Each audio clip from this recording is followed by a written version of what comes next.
బంగారం రేటు ఎక్కువ ఉండడం వల్ల మోసగాళ్ళు పెచ్చిరేగిపోతూ ఉన్నారు.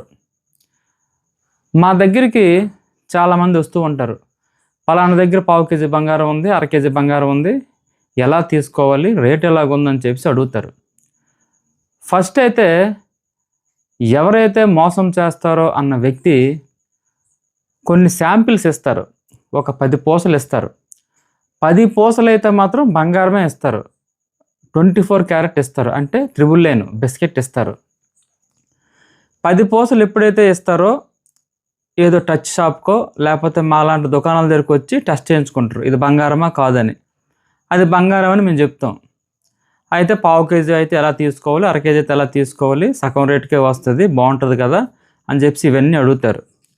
అడిగిన తర్వాత ఎవరైతే మోసపోతాడో ఆ వ్యక్తి ఒక కారులోనో లేకపోతే ఇంకెందులో ఎక్కడో వదలకి పిలుస్తారు.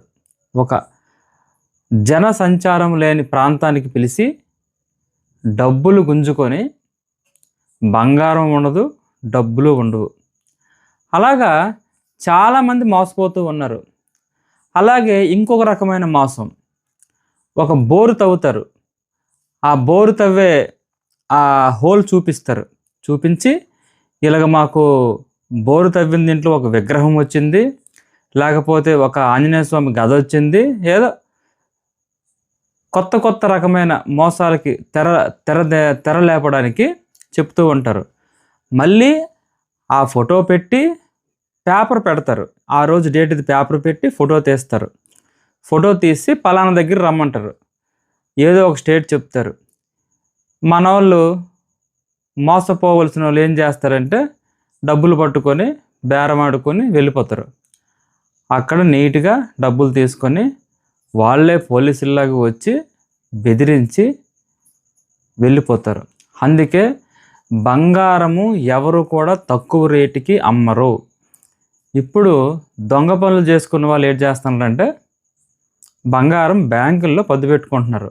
ఎవరి దగ్గరికి అమ్మడం గట్రా రావట్లేదు. ఎవరు ఈ ప్రపంచంలో తెలివి తక్కువలు ఎవ్వరూ లేరు. మోసపోయినోడే తెలివి తక్కువవాడు.